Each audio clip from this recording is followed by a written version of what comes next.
Hey, welcome to Writing Well Office Hours.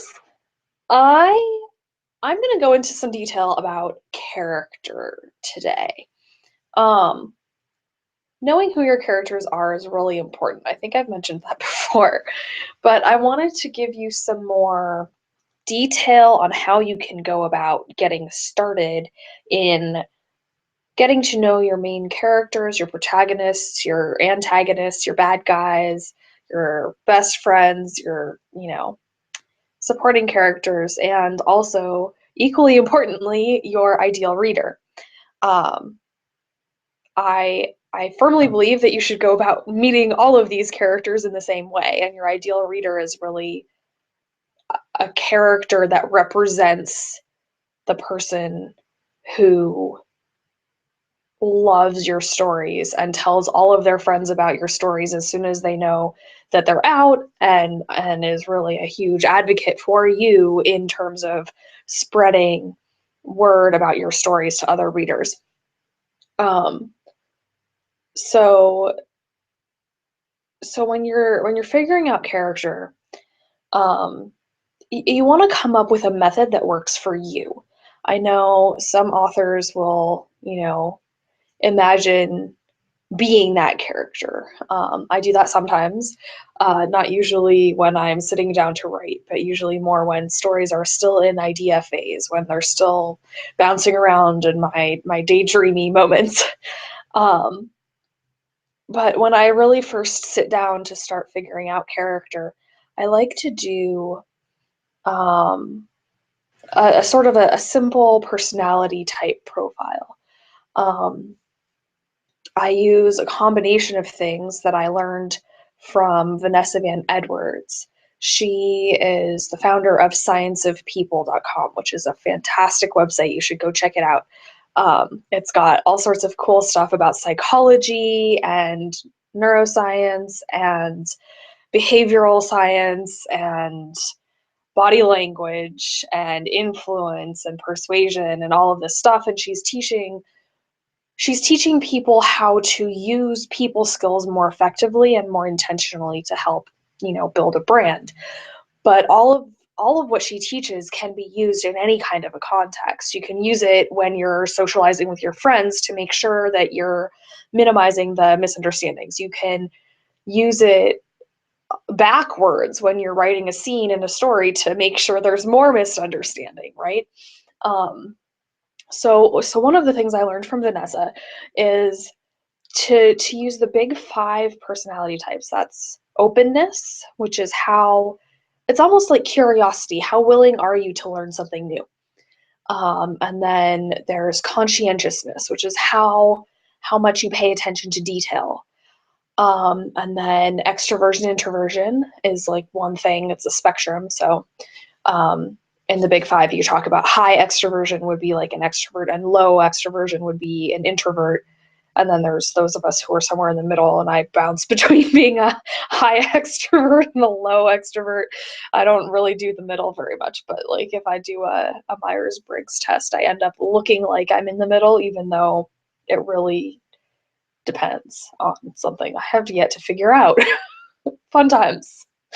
Um, so you have extroversion, and then you have agreeableness. How important is it to you that other people think well of you, that other people consider you to be a nice person? How important is it to you to avoid causing conflict? And then the last one is neuroticism, which is sort of that anxiety, controlling need to like know what's going on all the time. And a lot of the times, high neurotic and high conscientious go together almost always. It's very uncommon for someone with high neuroticism to have low conscientiousness, because the neuroticism, you're anxious about all of these details, so you care about them, you want to pay attention to them.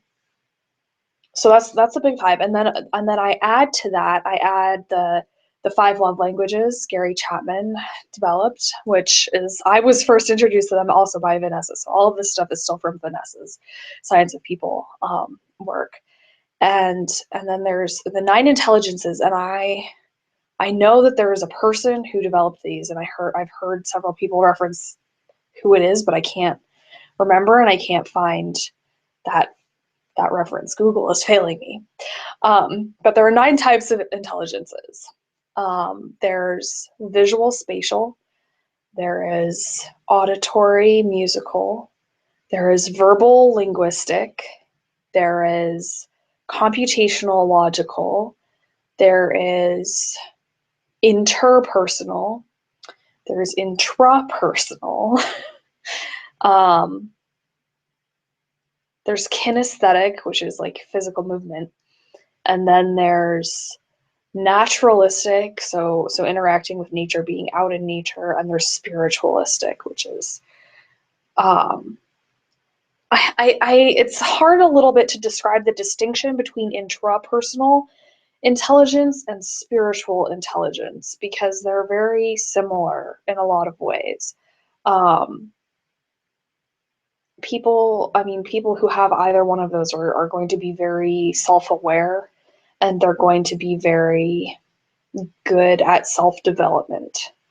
Um, so yeah, don't confuse the spiritual with being a spiritual leader. Being religious doesn't necessarily make you have high spiritual intelligence. Um, the two do often go hand in hand because people with high spiritual intelligence will be attracted to positions of spiritual authority because they're good at it. I mean, it's like how people with high visual spatial intelligence are attracted to jobs where they're making things, where they're turning something they see in their head into something that's real. So I'm high visual spatial. A lot of writers are high verbal linguistic, and the language is what's important, how you say what you say. And a lot of people who study multiple languages have high verbal linguistic skills. A lot of scientists and programmers have high computational logical skills because they're very attracted to the math and how structured and ordered it is and how it all makes sense. And each piece comes from the piece that came before, and it's all very, straightforward. And they can do complicated logic chains in their heads that confuse the rest of us. So I go through and I figure out, okay, you usually have a primary and a secondary intelligence, you usually have a primary and a secondary love language. And I go through, and for each character I say, okay, this character is kinesthetic. They have to like figure stuff out by moving around. They can't just sit still and figure it out. It makes everything much more difficult to understand when they're sitting still. Or something else. And so the love languages, I skipped over them a little bit, but there's acts of service, there's quality time, there are words of affirmation, there's physical touch, and there's gifts. And gifts isn't like necessarily big expensive things. It could be just little things like, oh, I picked up these flowers for you as I was passing the florist because I thought of you. Or I was at Starbucks and I thought you might like a coffee because it's the middle of the afternoon and I know you've been working hard all day. Little things like that. And again, usually someone has a primary and a secondary, and I like to write those down just so I know what they are, because those help me to, it's almost like a shorthand for myself of what their quirks are going to be. It helps me keep track of the things that will exacerbate their quirks or exacerbate the conflicts that they end up having. And then the last piece that I learned from Vanessa is value languages, and she has 9 of them. And again, typically you have a primary and a secondary. So there's money, there's power, there's fame, there's knowledge, there's experience, there's relationship, there's image. And image and fame are very similar, but they're not identical. Image is more like having a strong reputation. Fame is more like wanting to be a celebrity. And then the last two are the most, uniqueness is the most uncommon. And then the last one is perfection control. So depending on what your value languages are and your intelligence is and your personality types, it's a much more complete picture without being pages and pages and pages long. So that's why I like using that system. And I mean, feel free to experiment with it or not as you see fit. But once you've figured out the basic personality type, gender, age, basic physical features as well, that's always super helpful. Obviously, if you're writing about a character, you need to know what they look like. Even if you don't explain it, you need to know what those details are so that you can hint at it, so that the reader isn't completely lost or confused why they can't reach the top shelf to get everything down that they need to make a cake. So something that I find really helpful once I have this personality type summary of the person is to figure out what they need, what they want, what they have to lose, what they have to gain, who or what is standing in their way, um, where they like to spend their time. What are their favorite places in the real world, but also in the internet. If you're talking about a fictional story that's contemporary fiction, or if you're talking about your ideal reader. You want to know where they spend their time. And you want to know, for your ideal reader, also where they look for new stories. How do they find new things to read? And different types of readers go about that very differently. And it's good to know where your reader is going to be hanging out. Are they a reader who's on Goodreads? Maybe yes, maybe no. Are they going to be spending a lot of time in certain types of forums? So for example, with the domestic violence awareness anthologies that I edit, the people who would really want to read that book are all participants. If they are participating in a forum, they're participating in a closed forum where they are anonymous, and I don't have access because I am not a survivor. So it's difficult for me to market that particular book online. It's much easier for me to do that kind of marketing for that book in person by talking to the people who organize the organizations, the charities, the foundations who help raise money and raise awareness on a local scale. Simply because I don't have the kind of access to those people on the internet. A lot of the people who would really benefit from that book are very protective of their identity for very good reason. But on the other hand, my ideal reader for my fantasy novels are gamers, and they love spending time on the internet, and a lot of them are on Goodreads. And so it's easier for me to reach out to them online because that's where they're spending most of their time. I might not be able to find them in person in a physical event because they're probably spending their time on the computer.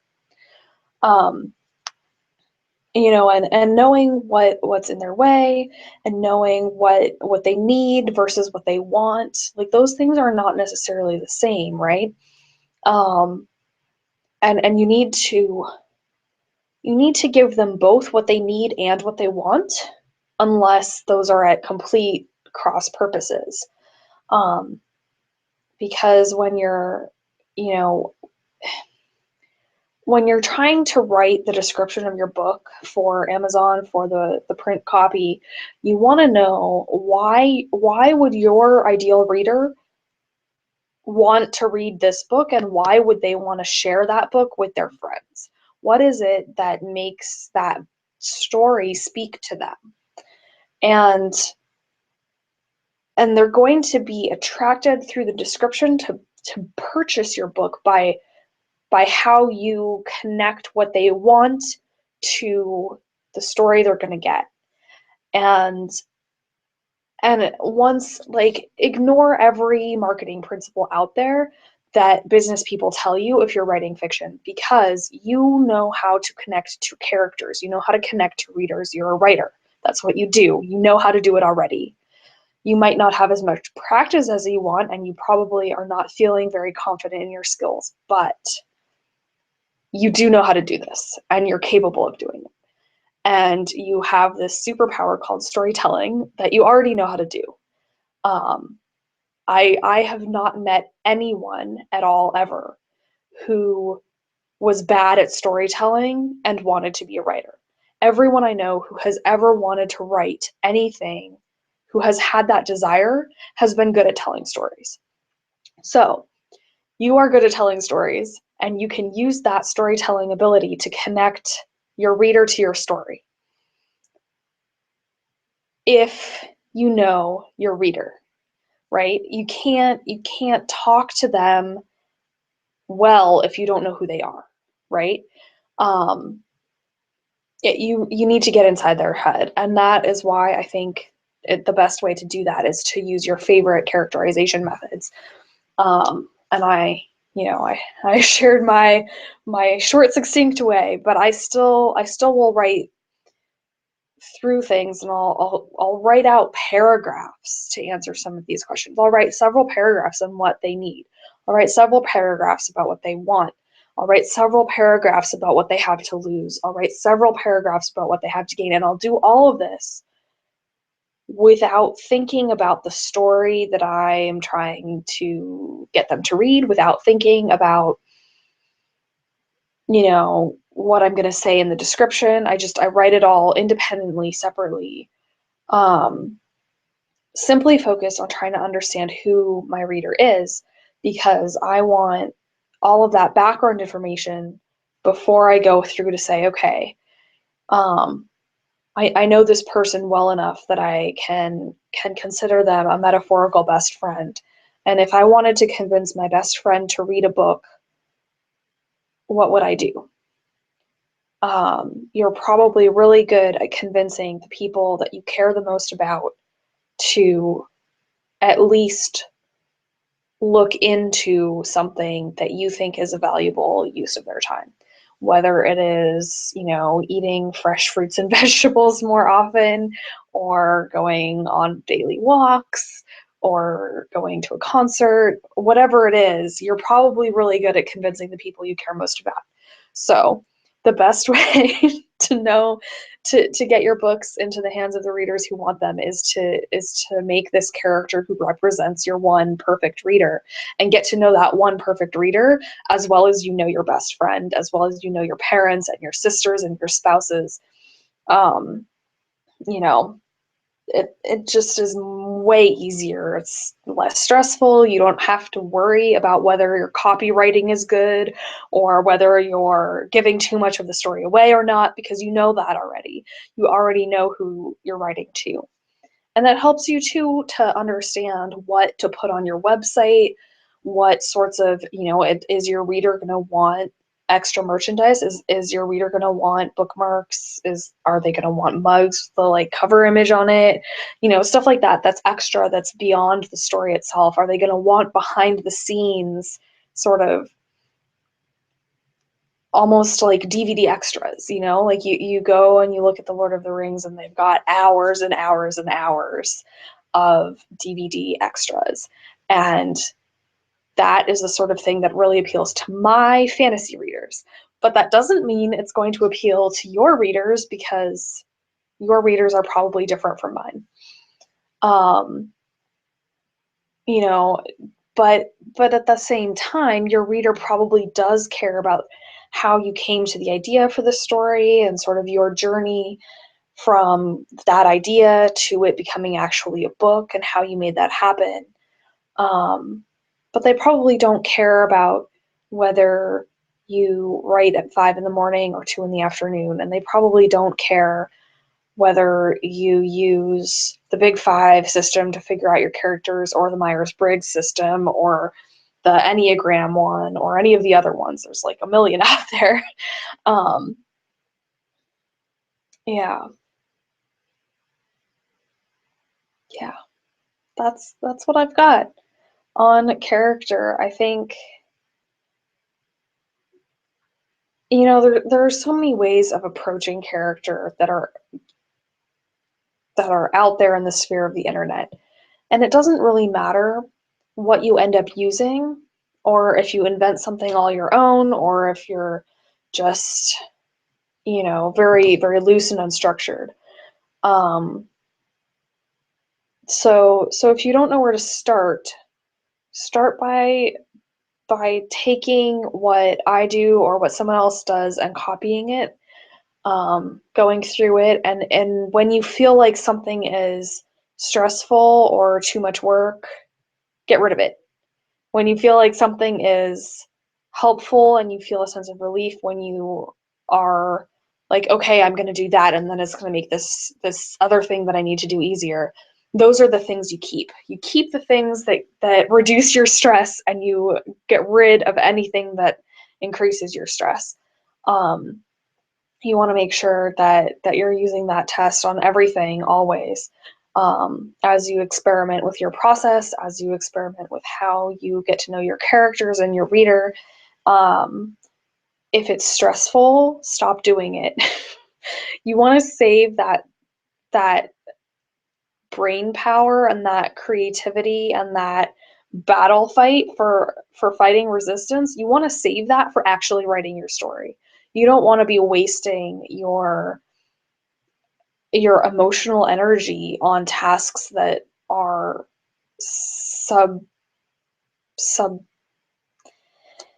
subpar is not the right word. You don't want to be wasting your mental energy on stuff that isn't critically important. The most important part is writing your draft.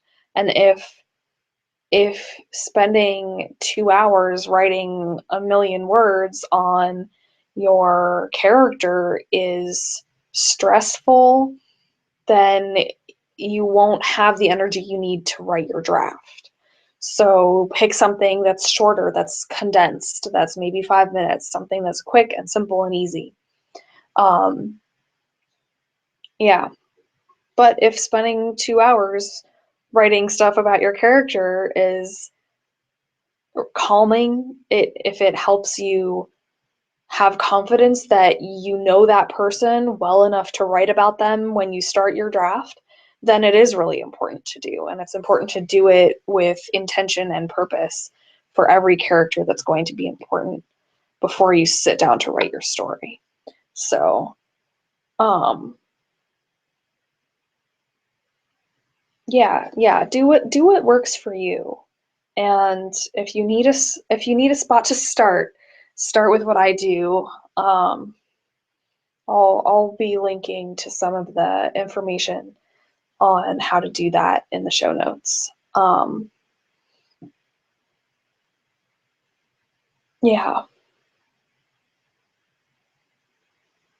yeah, it's so helpful to know your readers really well, and once you've been writing for a while, once you have some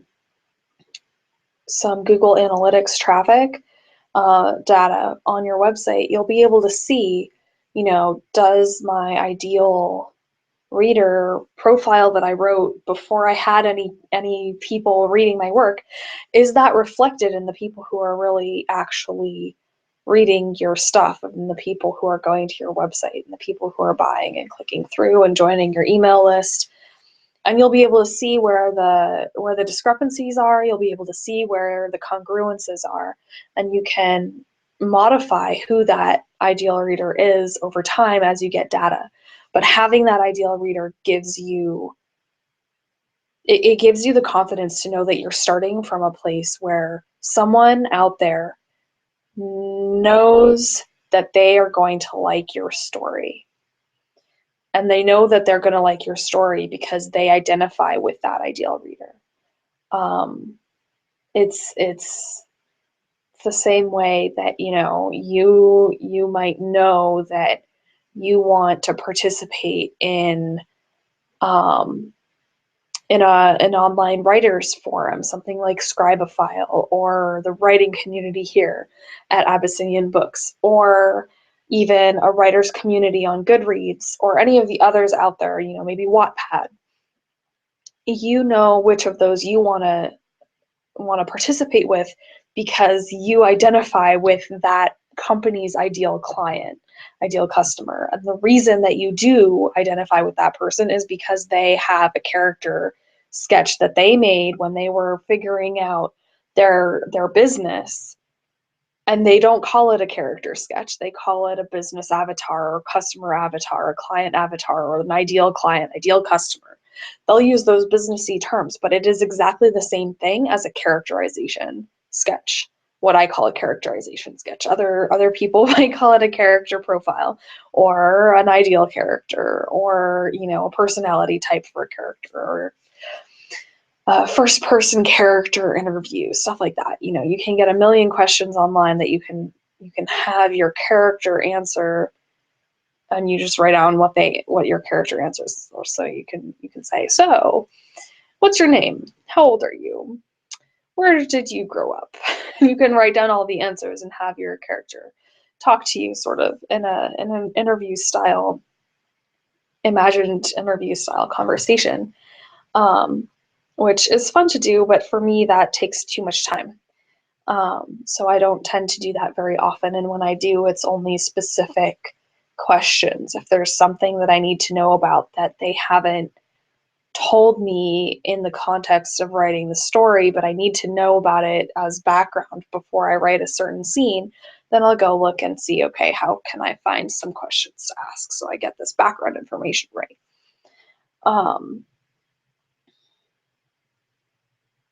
Yeah. So the same reason you identify with the type of writer who participates on the online forums that you love the best is the same way that your reader is going to know that your book is for them. And it all has to do with having done this character profile of your reader before you figure out what your categories are going to be, what your back cover description is going to be, before you go um, make tweets to send out to your Twitter followers or Facebook messages, or before you pick which quotes you want to share from your book as social media, like teasers, stuff like that. If you have your ideal reader very clear in your head and you're talking exactly to that one individual, you're going to connect much more strongly with every single person who might possibly be interested in your book than if you try to appeal to everyone right from the beginning. And if you think about it, this is something that not a lot of the big successes, all of the big successes have been successful because they have done this, um, or their publisher has done it for them. And if you have any friends who are in traditional publication, um, then you know that it's becoming more and more the author's task to do this. But J.K. Rowling, when she first was publishing Harry Potter, her publisher knew, okay, these are the ages of boys who are going to find this book fascinating, and these are their parents, and these are, the places that their parents and their sons go to find new books to read. And they were very strategic about that, and about finding the right bookstores, and about having the right types of events to get boys and their parents into those bookstores to buy the Harry Potter books. And it became an explosion because the book was so good, and because they knew exactly which parents and exactly which boys would love it the best and want to share word of mouth of how awesome the story was the most.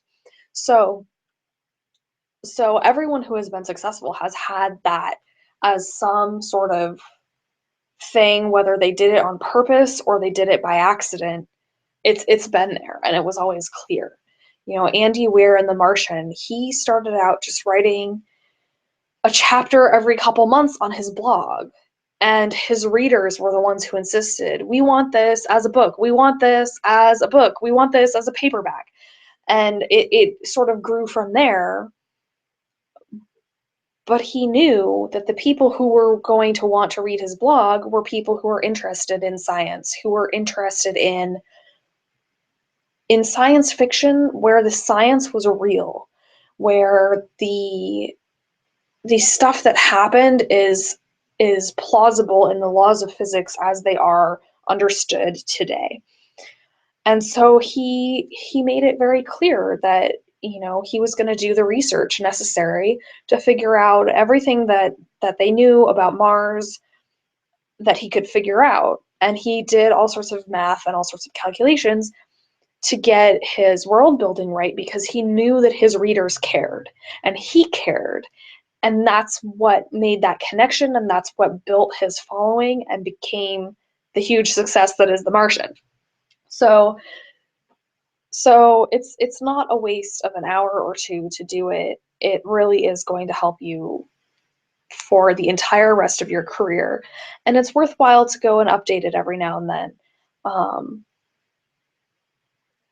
And to remember that, you know, just because you do a character sketch one way doesn't mean that you can't go back and do it a different way another time, or that you can't add to it and add complexity, add layers of depth and detail over time. You don't necessarily need to do everything all at once. You can start with the basic summary, and then you can start slowly adding on a piece at a time. But you'll know who to reach out to for help. You'll know who to contact when you need reviewers, when you need beta readers, when you know who that ideal reader is. And the best way to do that is to do a character sketch and use your favorite character sketch method. You know, you don't need to think about it as a business task. You don't need to think about it as a business model. You don't need to think about it as copywriting, because really what it is understanding an individual person well enough to communicate with that one individual person. And that is storytelling, and that's what you're already good at. You already know how to do storytelling. You love doing that anyway. Everyone I know, even if you think you're a bad writer, you are good at storytelling, because if you weren't good at storytelling, you wouldn't have the motivation to figure all of this stuff out. And if you think you need to improve your ability to do storytelling, you will find ways to learn how to be a better storyteller. We can always all learn to be better at everything we do, and storytelling is not an exception. But you are good at it and you can do it. You know, you just have to know how to communicate really, really well with one person. And if you can communicate really, really well with one person, then you're good, because you can figure out how to get to know a second individual just as well as you know that first individual. And then you can move on just one person at a time, one character at a time, one ideal reader at a time. And you figure out, okay, do I have multiple ideal readers? Maybe you do. Maybe you have some ideal readers who fit into a category that's like middle-aged, home alone, you know, retired, wanting to move on and wanting to figure out what's next in life. And then maybe you have another group of readers that's teenagers, you know, like Harry Potter, for example, has readers who are in middle school and high school and college, and adults with kids and adults without kids and grandparents. And there is an ideal reader profile that someone has made somewhere, whether they did it on purpose or not, and whether they called it that or not. There is one for every single set of those individuals. And you start with one ideal reader and you figure out, sometimes you realize that, you know, say like me, you write a fantasy novel that has a target audience, an ideal reader who happens to be, you know, a 15-year-old girl.